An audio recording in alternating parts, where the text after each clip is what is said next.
WOVU-LP, Cleveland.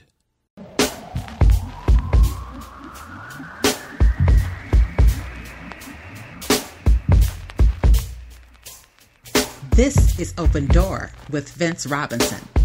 In-depth conversations with people who are making a difference in the lives of others here and around the world. Culture is at the heart of who you are.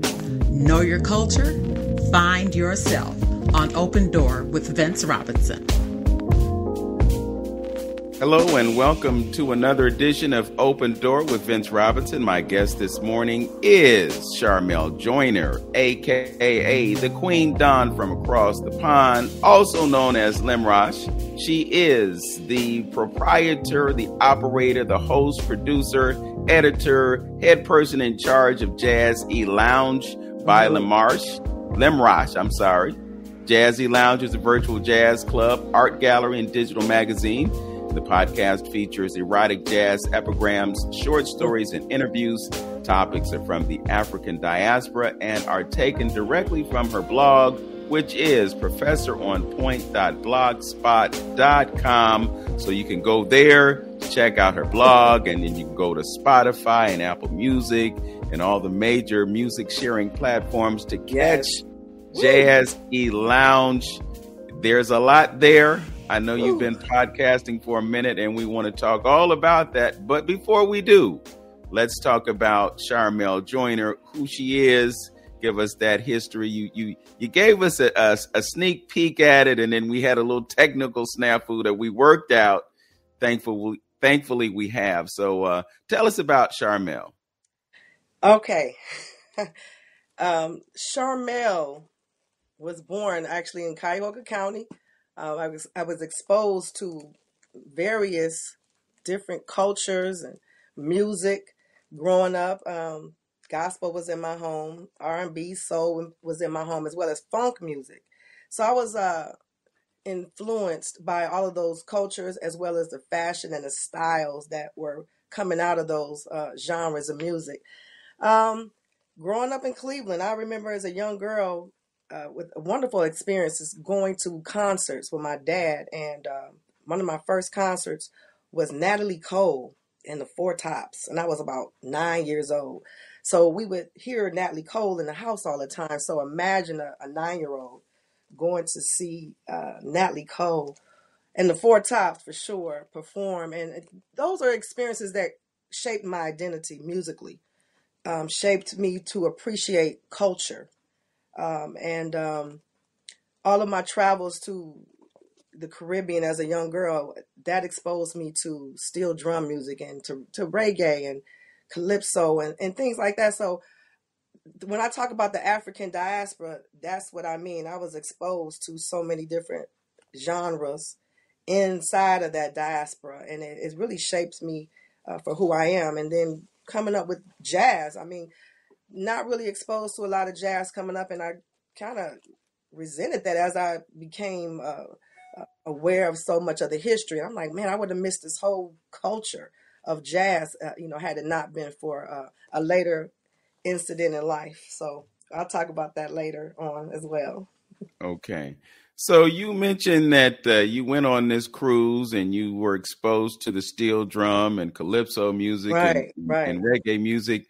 Something tells me that you didn't have the common experience growing up in Cleveland. Perhaps, you were in a nice neighborhood or went to some nice schools or had parents who, were doing quite well for themselves. Right. I'm going to definitely say that as well. But I was born in 1968. So I talk about that because that was a critical time in American history. So after, that was the year Dr. King was assassinated, the year I was born. And I always say that women who carried children, when that incident occurred, had a different emotional deliverance in life. But my father worked very hard. My parents were hardworking people. My father would always want to expose us to traveling because people he worked with, white men in particular, as a butcher, they would always talk about where they took their families. And my father did not want to be left out. So he worked hard and he saved hard to make sure we enjoyed life. You know, we were exposed to a lot of things. So when he told me that story, I really, that's how I looked at life. You know, you don't want people to look at you and say you have not been exposed or you don't know anything. I like to break those that myth, and I get pride and pleasure out of letting people know that I have traveled. I tell people I didn't get to, for example, South Africa or London, England, because I was in the military. You know, I got there because I was educated, you know what I'm saying? And I was exposed to study abroad. So, you know, in the late 60s, people were getting it in. People were working hard, and they had obstacles, but those who were able to knock those barriers down, they exposed their children, and it was just up to us to make it happen. Okay. I think our snafu has resurfaced again. So if you could change that setting, it might be helpful. But that really is quite a testimony to your father, in that he looked at what was going on in his environment and hearing the things that his counterparts were hearing as they were talking about their lives. And then the fact that he would go through what he went through to make sure that you got to travel, that you got to be exposed, that you had a certain sense of what it means to be Black in a world that is dominated by Europeans. And then what you shared about Dr. King, I mean, you know, April 4th, 1968 happened to have been my birthday. Oh. So, wow. So when you talk about that, you know, I have a memory, a very vivid memory of what that day was like. I went through celebrating another trip around the planet, and then I was relatively young at the time. I'm not going to expose my age, but not, it's neither here nor there anyway. But, you know, just remembering that moment, and even being as young as I was, knowing that that was a serious event, and somehow the world changed on that day. So for you to have been born in that year and have internalized what it meant to your mother and others who bore children during that year is quite a statement. You know, once that came to me, I'm getting emotional thinking about it. Once that notion came to me, I realized why I get emotional. I'm thinking women who, you know, had children, they were concerned. Am I bringing my child into this world, or the world that just told Dr. King, you got to go? You know what I'm saying? And so I think about, when I get emotional, what she should have been feeling or what she felt during that time and the rest of the year. You know what I'm saying? So I think people don't realize when it comes down to things that happen psychologically or toxic stress, that was a part of it. So a lot of people who were born that year, we can analyze everybody, you know what I'm saying? But for me in particular, it shaped my identity. And I realized, I'm going to go ahead and say it, I was a part of the Talented 10th. That was it. Yeah. That was it. You know, the other thing about that time in our nation's history was the impact that the music had. Yes. People were singing songs that had social significance and, you know, the ability to change attitudes and mindsets. You know, it wasn't 1968, but I remember when James Brown came out with Say It Loud, I'm Black and I'm Proud. Right. You know, before then, to call yourself Black had a certain kind of stigma to it, you know, because we were still living in the age of being Negro, you know, and then we embraced the idea of being Black because we understood that Black was so much more than what Europeans defined it as. You know, Europeans, they define Black as everything negative. You know, everything Black has a negative connotation, Black magic, you know, all those kinds of things. But then in the true spirit of us being creatives, we took the term bad and we made bad good. You know, we took the term Black and we made Black something to be proud of, and rightfully so, when you fully understand the implications of what Blackness is, what darkness is, what melanin equates to. You know, it really is significant that we seize the power to define ourselves as we choose, you know. Yeah, that goes back to my early childhood, and we had some dynamic teachers. I mean, young. When I look back at it now, some of our teachers have retired, from teaching for 40, 50 years. We were able to go and celebrate with some of our teachers. So when I'm looking at some of my teachers, I'm like, you all weren't really that much older than us, but you were dynamic. That was in the 70s. We have young Black teachers in the 90s, and including men. A lot of African-American men were school teachers in the 70s. So they brought a dynamic to the classroom that is missing today. A lot of our teachers made sure culturally that we were tight. We knew Black history. We knew songs. We knew,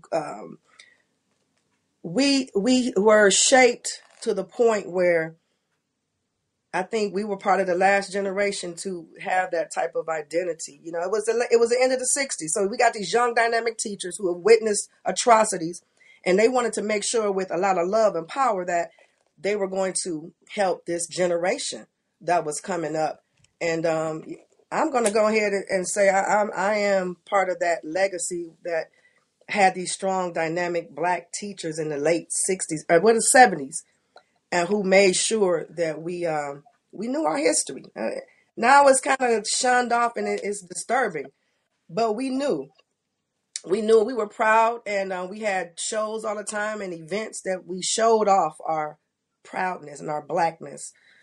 So once I understood what those teachers were really trying to do, I just had to be thankful, you know what I'm saying? Because it's hard now. It's a whole nother level out here with teachers and as well as our students. So I just try as many ways that I can to just promote Blackness to the 10th power, for sure. Yeah, it's interesting that you would say that because when I reflect back then, I remember movies like To Sir with Love and other films that depicted Black men in the classroom. And then when you come to 2022, you see that our children are being taught mostly by white women, by European women. And the Black man in the classroom is a rarity. And there's so much of a demand for it. People are saying, please do what you can, put a Black man in the classroom so that, that young people can see that, well, we do exist and we are educators. I mean, look, we can go back to W.E.B. Du Bois. Right, exactly. And look at that paradigm as you promote the idea of the talented 10th. Yes, sir. Very interesting conversation. We're going to continue. I'm going to ask you once again to make that adjustment on your laptop because it's tripping, but we're going to get through this. You are listening to Open Door with Vince Robinson. My guest is Charmel Joiner. She is also known as the Queen Dawn from across the pond, and she is Lemrahc, and she is also the host, editor, and producer of JazzE-Lounge. It's a virtual jazz club, and you can get more on that when we come back. We'll be right back with more Open Door with Vince Robinson right here on 95.9 FM WOVU, Burton Belcar Community Radio. Back in a minute. Are you or someone you know in need of help? Here's a resource you can turn to. The Thea Bowman Center has been serving the community for over 50 years and provides services to help support Mount Pleasant and surrounding communities of all ages. Some of these programs include adult education like GED, computer classes, food pantry, senior outreach, youth after school, and summer programs, and much more. Are you a Cleveland resident in need of a GED preparation, a food pantry, youth or senior programs? Then call the Thea Bowman Center at 216-491-0669 or visit TheaBowmanCenter.org. Call the Thea Bowman Center at 216-491-0669 or visit TheaBowmanCenter.org to register today. This message is brought to you by the Thea Bowman Center and WOVU 95.9 FM, Our Voices United, a Burton Belcar community radio station.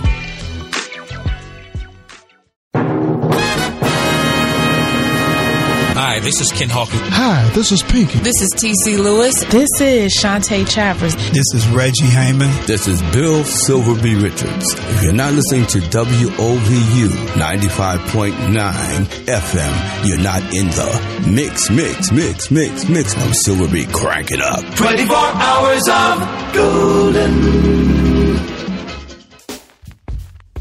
Welcome back to Open Door with Vince Robinson. My guest this morning is Charmel Joiner, a.k.a. Lemrahc, producer, editor, and host of JazzE-Lounge, the podcast. Yes. You can hear it on all your music sharing platforms. And hopefully I know Charmel has probably got that bad boy set up for monetization, don't you? I do. JazzE-Lounge for sure, and my blog, which I started. I started a blog almost 10 years ago, and I couldn't believe that I was in Columbus at Ohio State, as a matter of fact, and I was a TA at the time, and I had all these young white students, and they let me know about blogging.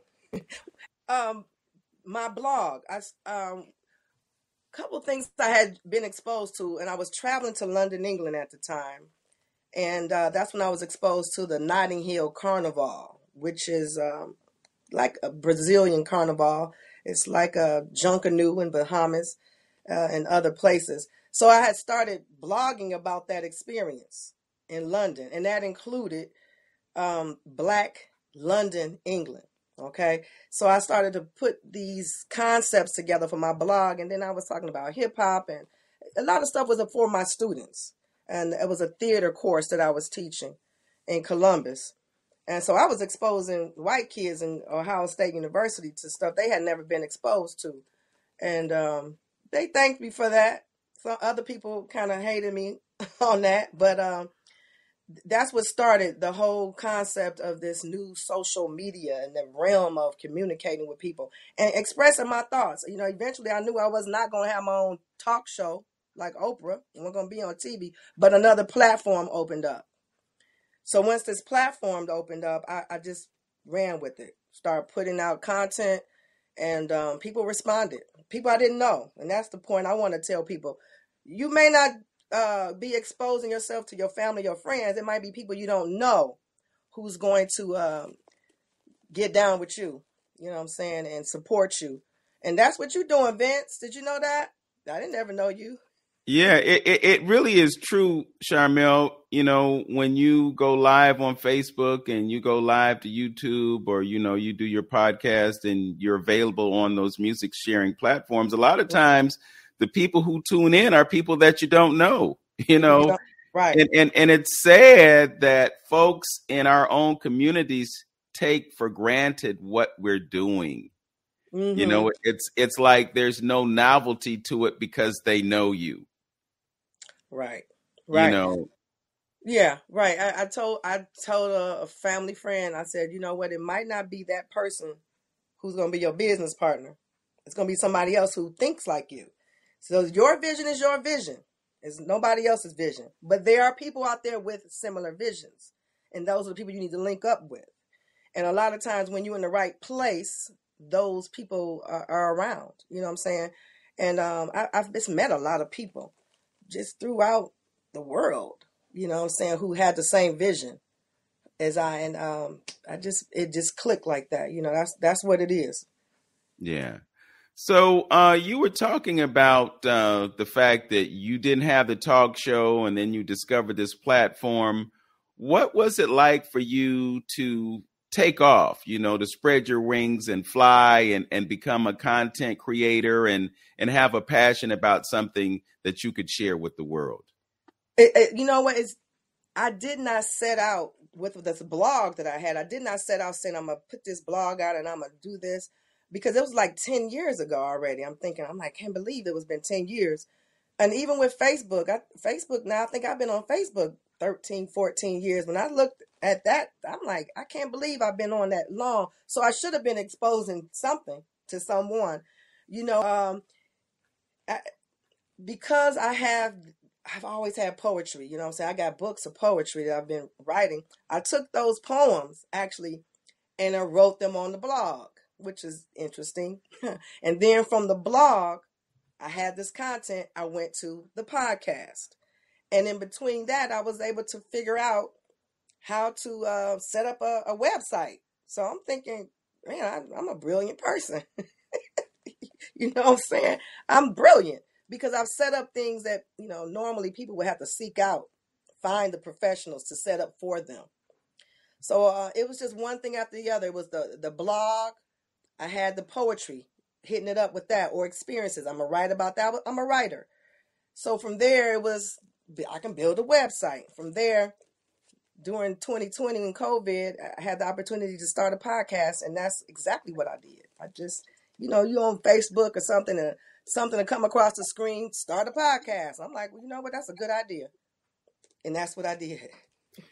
You know, that's interesting because as you were talking, I was wondering what impact, you know, being on lockdown for a couple of years had on you. And obviously you used that time for good reason. You know, it's ironic because I did the same thing. You know, I'm like, okay, let me get this. So I got Zoom, and then I came across StreamYard, and then YouTube. And next thing you know, I got a YouTube channel, and I got over 100, 200 videos up on the YouTube channel and doing the podcast thing. So people, you know, people talk about how bad it was that, you know, we were isolated and all that other kind of stuff, and the craziness was going on in the world.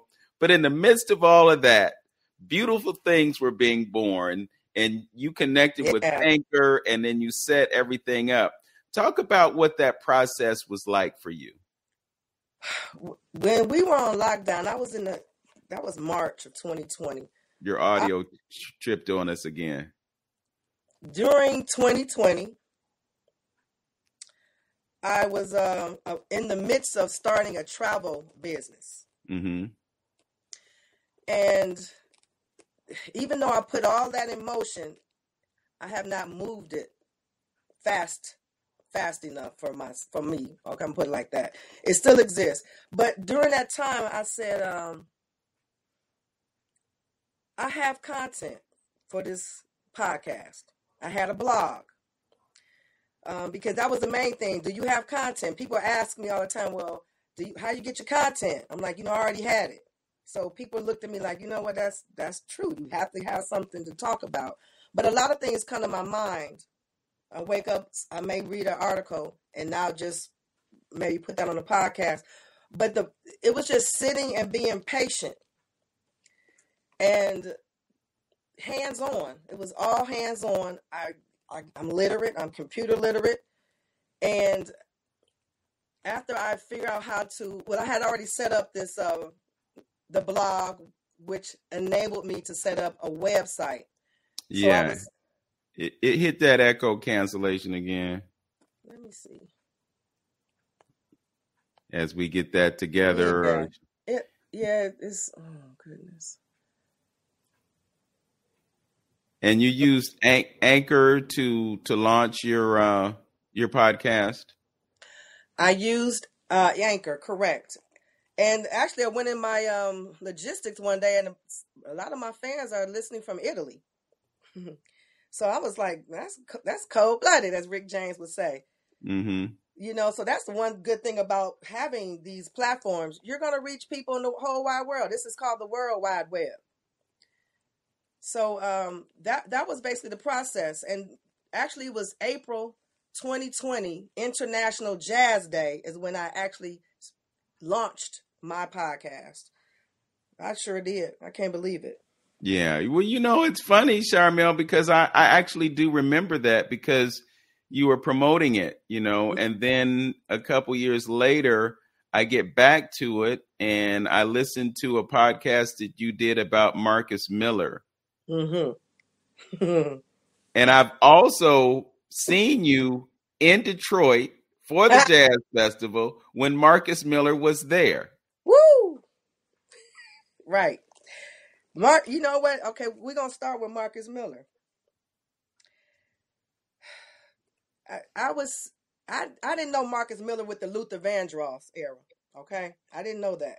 I didn't know he wrote for Luther Vandross and most of all his music. And that took me by surprise. But I was interested in Marcus because he was playing with Miles Davis. So I'm like, anybody that played with Miles Davis, I have to meet them. You see what I'm saying? So I set it off in my mission in life, real talk, that I was going to meet Marcus Miller. So I started creating in my mind how I was going to meet Marcus Miller. And it was actually at the Pittsburgh International Jazz Festival where I ran into him. He was staying in our hotel room, in our hotel, okay? And I saw his saxophone player. Alex Hahn is his name. Alex Hahn. So I said, if I see Alex Hahn, Marcus Miller is near. Sure enough, got back on that elevator. I'm in the lobby. I see Marcus Miller. I'm like, okay, there is Marcus Miller right now.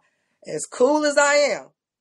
I said, what I'm going to say? And I just hit him up real talk. And that was what I did. You know what I'm saying? Anybody that was played with Miles Davis, I really wanted to see them. I saw Herbie Hancock perform. You know, I saw Wayne Shorter, Ron Carter, which are the living legends right now that play with him. So I really had to meet these people. It really became personal because I knew I would never see Miles and I knew I would never see him play live or run into him at a festival. So I had to meet those people who were connected to him. And that was the Marcus Miller story, basically. You know, I had to meet this man. And then I found out he played for Luther Vandross. I'm like, good Lord, this man is too talented. Yeah. So that was my Marcus Miller story. Okay. Well, you know, I got a few Marcus Miller stories. Maybe when we come back, I will share one with you. You're listening to Open Door with Vince Robinson on 95.9 FM WOVU. My guest is Charmel Joiner, a.k.a. Lemrahc, producer, editor, and host of JazzE-Lounge, the podcast. Check it out on Apple Music, Spotify, and all those other music sharing platforms. We'll be back with more Open Door right after this. WOVU listeners, did you know you can call us during any live show? Did you know you can ask questions or give your comments live on the air? If you didn't know, now you know.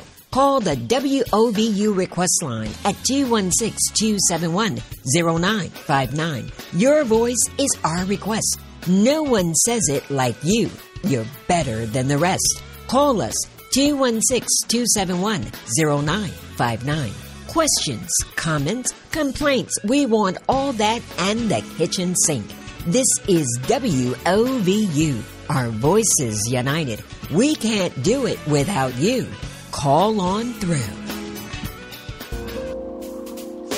Welcome back to Open Door with Vince Robinson. My guest this morning is one of my comrades in the world of jazz. She just told us about her encounter with Marcus Miller. You know, I met Marcus, I guess, a few years ago in Detroit. Our good friend Lim Adams was there, and we took a photograph with him.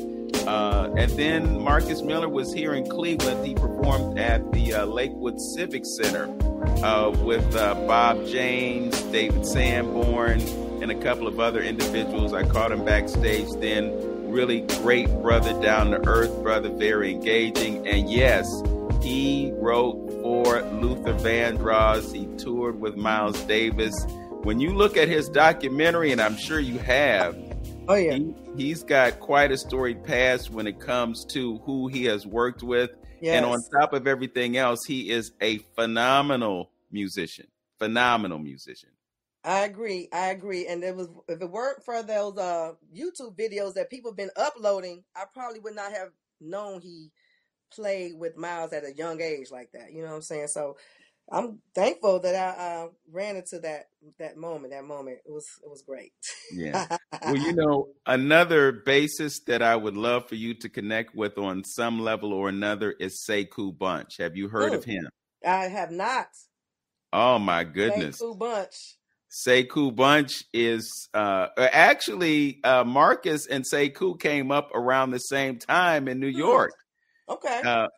Sekou was touring at the age of 15. He became a professional bassist at the age of 15. Wow. Okay. And he was rubbing shoulders with Marcus Miller, but he went on to come to Cleveland. He was here for a season. So he was doing gigs with local musicians like Lem Adams and others. And then he ended up in L.A., hanging out with Quincy Jones and everybody else, who was somebody. He was the musical director for the Isley Brothers, and he is unofficially an Isley brother because they have so much love for him. So you need to find out about Sekou Bunch and check out his Facebook page because Sekou posts prodigiously. And not only does he posts information and knowledge and wisdom about playing the bass. So anybody who's interested in playing bass, check out Sekou Bunch, Bunch, just like a bunch of grapes. I'm going to check him out. And I had one of my interviews on my podcast. It was interesting. It was, like I said, I'm about the African diaspora. I'm about jazz. Well, some people don't even like the word jazz. Gary Bartz, who was a living legend, who I interviewed, he told me about the history of jazz and why musicians don't care for the word. It was a negative connotation associated with black musicians like jungle music was. When ragtime was here, Scott Joplin created ragtime, for example, it was considered jungle music. So they would say that's jungle, and so we had to come up with some other terms. Like we were talking about, you take something negative and take it to another level, it becomes something good. So I always associated jazz and ragtime and bop and bebop with black history. You know what I'm saying? So I was always saying, get out of my culture. You trying to play this and that. But I'm on the internet with my podcast, and Mark Wade, who's a bassist, a jazz bassist. Can you hear me? Yes. A jazz bassist, a white guy. He contacts me. I'm not even seeking him out. He contacts me. He said, I want to be on your podcast. I was like, well, here's my little, I'm not going to say I don't want no white bass player on my podcast. I'm like, let me see what's happening with this guy. I'll go through his bio. This man is cold. He's 20 years in the game. He done been all around the world producing music. And I'm like, this man is incredible. And I had a great interview with him. He studied the greats. And that's what it takes. You know what I'm saying? People who observe our culture, people who observe what we do, they either love it or hate it. And those that love it, they want to emulate. And they study. So some of these non-African American people who in the culture, people have studied our culture to the point some of us don't know it. Our culture, you know what I mean? So I did this interview with this bassist, a jazz bassist, and the interview was well. And then he was nominated one of the top 20 best jazz bassists. I'm like, wow, this is incredible. But people study our history. We don't study our history. We just live it. So, that was my interview with this man, who was a jazz bass player. Okay. Your blog is professoronpoint.blogspot.com. So, I'm pushing echo again. Okay. Yeah. So you're a professor then? Yes, I've taught at, in my lifetime, Chicago State University, Prairie State College, and Ohio State University. Actually, I've taught in those institutions. Chicago State, I'm glad this is a great interview because a lot of things I forgot about. When I was at Chicago State University, that's when I had the opportunity to travel to South Africa. At that time, I was teaching hip hop dance, and I would fuse African drum beats with hip hop moves. And so, that was 20 years ago. But the one thing in particular about that university, I met Dr. Donda West, which is Kanye's mother. And I remember she was the chair of the Department of English Speech, Theater, and Communications. And I remember having to go to her office. I didn't even, at this time, Kanye West was nobody. We didn't know Kanye West. This is 20 years ago. I go to this woman's office, and in Chicago State, there are several African-American women in high positions, including the president at that time was an African-American woman. So I walk into this office. This woman, she just looking like royalty. She's in a huge leather chair. Her back is to me at first when I walk in her office. I needed a signature. She turned around. She's looking like a queen. You hear me? And she signed off my paperwork. And Dr. Donda West, Kanye West's mother, as soon as she signed my paperwork, she says, "You are a professor now." And I was like, oh, wow, I'm a professor. And I knew what that meant. That meant that I had knowledge, I had information, and it was up to me to spread it correctly and to teach people. But that was, I'm glad you, man, Dr. Donda West, Kanye mama, Kanye mama, Kanye mama. That's quite a story, Charmel. Just to know that you could be exposed to somebody like that, and you know, and then to reflect on the turn that her life made, wow, and the turn that his life made, and to know that you are a part of that picture. That is an incredible story just to think about it. Yeah. Dr. Donda West. Okay. So you were teaching hip hop dance and what else? Oh goodness. Aqua aerobics. Aqua aerobics. But it was the hip hop dance that started off my travels. I'm in Chicago. Big things are just happening when I'm teaching at Chicago State University and going to South Africa. I was able to learn these traditional dances from South Africa and the drum beats. And I took all of that and mixed it in and remixed it with hip hop. And we would perform all over Chicago. We would really have a good time. And then with Prairie State College, I helped design a dance class. It was actually a cultural dance class. And this woman saw me doing my thing. And she was the chair of a department at Prairie State College. And she said, "Can you create a class for us?" And I'm like, sure. I didn't think twice about it, like, oh, it's going to be difficult. It's a challenge. I'm thinking, oh, yeah, I can show you. Yeah, I'm cold like that. You know what I mean? So I designed a course for Prairie State College. That, and then teaching at Ohio State, I exposed people to the Nicholas brothers. I exposed kids to James Brown, who never seen James Brown. Some of the white students never saw the Nicholas brothers. First, I showed them Singing in the Rain. What's my man's name? Singing in the Rain. You know the tap dance dude.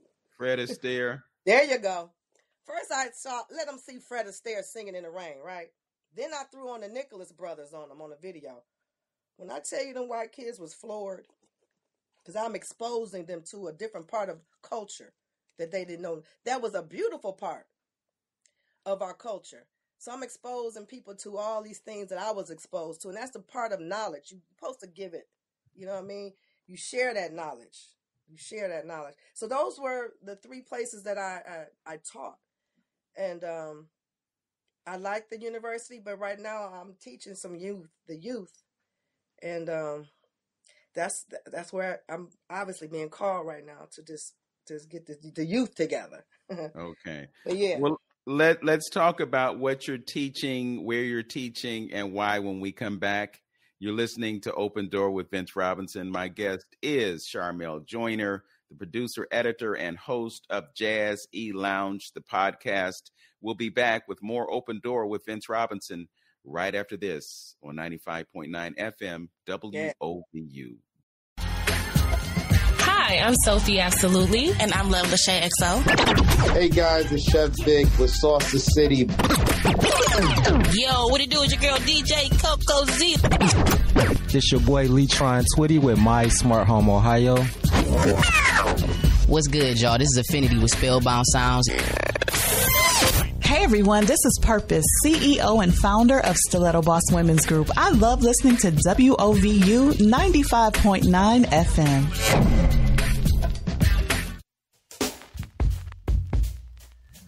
Welcome back to Open Door with Vince Robinson. My guest is Charmel Joiner, Lemrahc, the producer, editor, and host of JazzE-Lounge, the podcast. You can also go to her blog spot by going to professoronpoint.blogspot.com, and you can get some of that Afrocentric flavor material. I've got the website up on my other computer, and I can see you have passages, poems, and personal moments. Oh, yes. And I did not know that you are a poet, and you know I have a poetry platform on Larchmere, and I got musicians who want to play music for poets that spit. Mm-hmm. So we're going to have to get you up on that stage as you click on echo cancellation again. We're going to have to get you up on that stage and get you into a musical vibe so you can let us hear some of that spoken word flavor that you have. Yes. Living in Columbus, I've met a lot of people. And this one guy, he had an art gallery. And he would always have events. And he would talk about these vignettes and these epigrams, and he would have a suitcase, right? He would walk in with a suitcase, and he would pull out notes, read it, and throw it on the ground. And I'm like, this man is bad. He just would pull out some kind of poetry, 2 or 3 words, and shut the stage down. I'm like, that man is cool. I like that style. I wasn't into vignettes and things like that at the time, but I said, you know what? That's what I'm going to start doing. I'm going to have some jazz epigrams and some vignettes. And I just start coming up with stuff. Trumpet me in every position. You know what I'm saying? It was this Cocktails and Coltrane, and I would just run with it. A lot of it came from my jazz festivals that I went to. When I wanted to see Marcus Miller, I came up with, I had to see you play that day at the jazz festival. So I packed my bags and I hit the freeway, because I had to see you play that day at the jazz festival. So I was like, I just was rolling. It was just one of those gifts. You know, the gifts, Vince. Mm-hmm. Yeah. Some of us got the gift. And we got to use it. We have to. We have to use it. So yeah, that's what Professor on Point. Oh gosh, it's so many stories. Like I said, I've been doing that for almost 10 years. That's amazing. Yeah. That's so amazing. You mentioned that you're teaching some young folk locally. What are you teaching them? And I'm sure that there is a why, because you've expressed that earlier in our conversation. But what are you teaching them, where, and why? I have a after-school program that I facilitate. And it's right here in the Cleveland area. And the first year I started with these kids, it was International Jazz Day was coming up. And I wanted to participate, and I wanted these kids to know about jazz. And they had not even heard of anything. And I remember putting on Miles Davis. So what?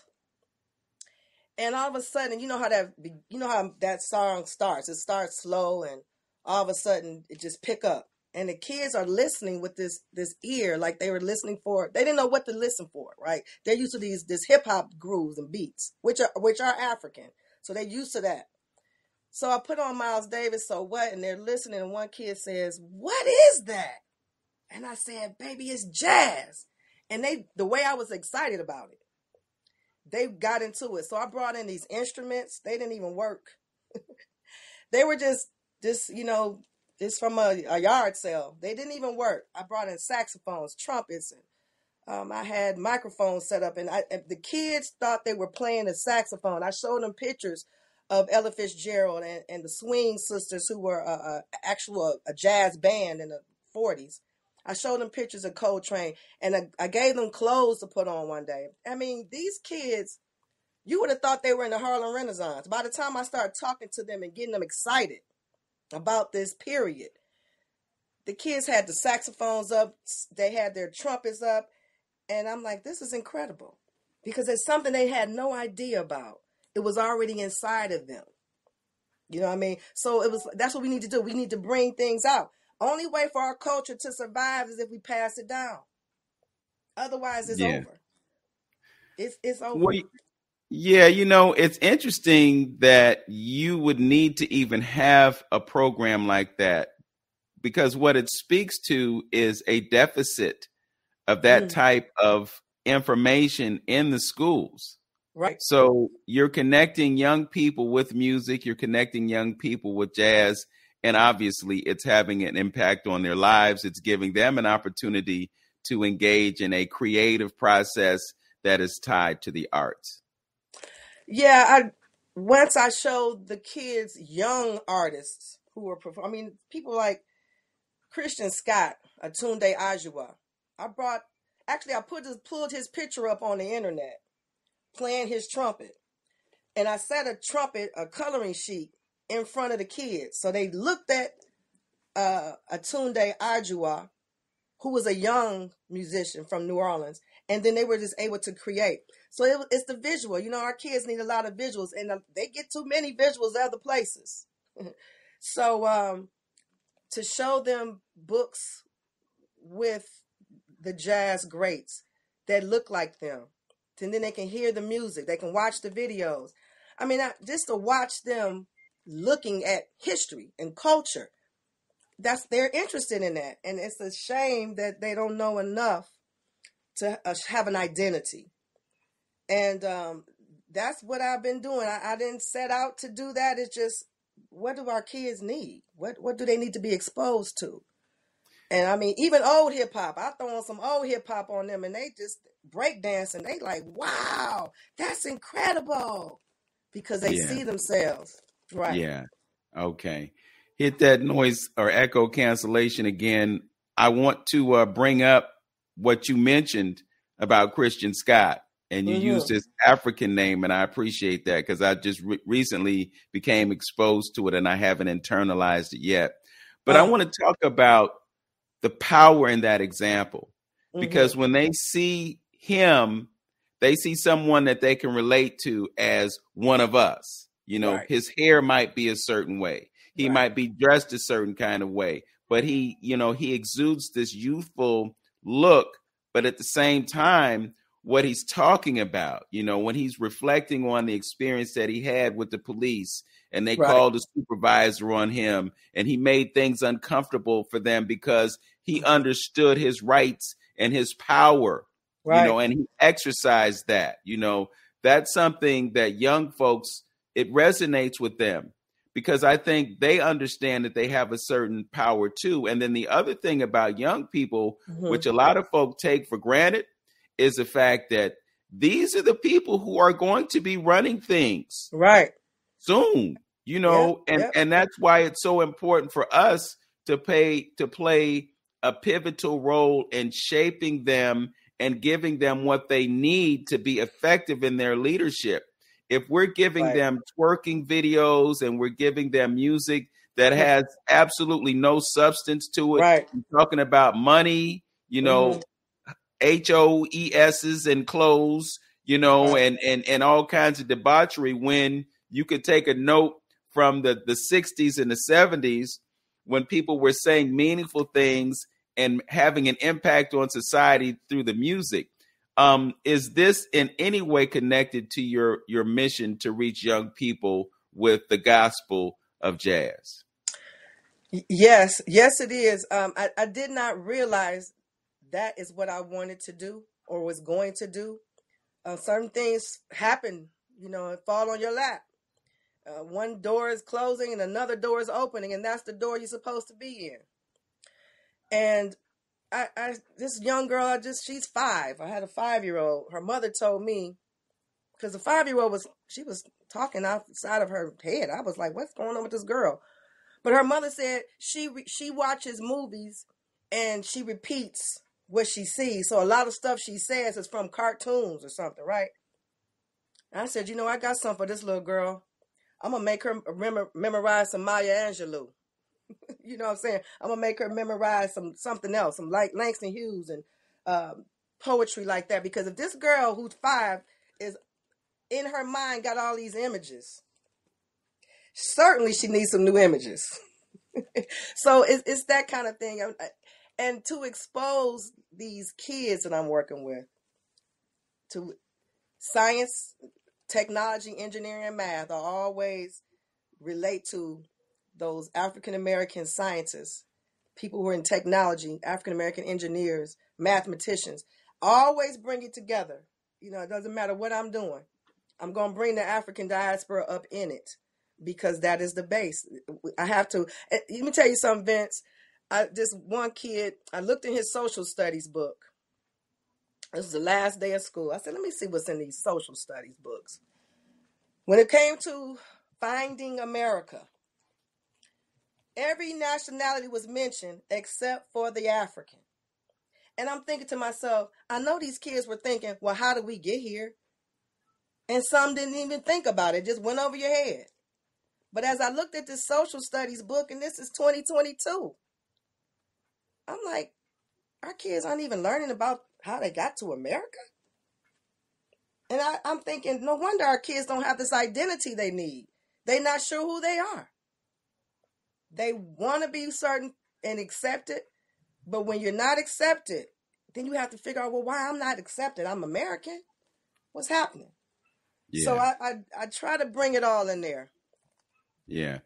It's really profound what you just shared. You know, I was thinking as we were speaking earlier about the role of music in fighting this whole notion of banning critical race theory. Right. You know, I mean, let me say something about that. Okay. I think it's certain songs that only Black people could have created. You know what I'm saying? Ain't no stopping us now. Willie Nelson wouldn't have created that. You know what I'm saying? Say it loud, I'm Black and I'm proud. Who else was going to say that? You know, certain things we created, who else was going to create it?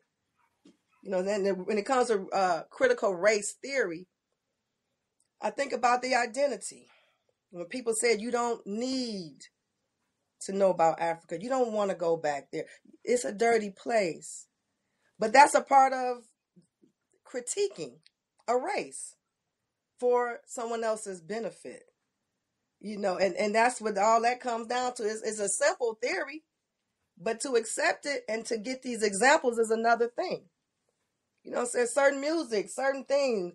Even when I hear John Coltrane's Alabama, Vince, the first time I heard Alabama and I knew what that was about, I broke down and cried. I'm thinking, wow, how can this man take something internal and bring it out?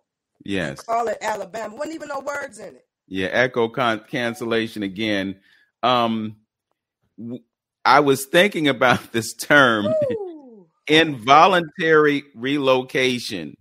Oh, yeah. That's what they want to term slavery in the state of Texas. You know, they want to erase any implication that they may have had any guilt or any association with the relocation or the transportation of Africans to America. That's number one. Number two, the fact that we were already here before those ships sailed and that we are actually the indigenous people of this country. Right. And we've been sidetracked by this notion of Native Americans when we're the same people.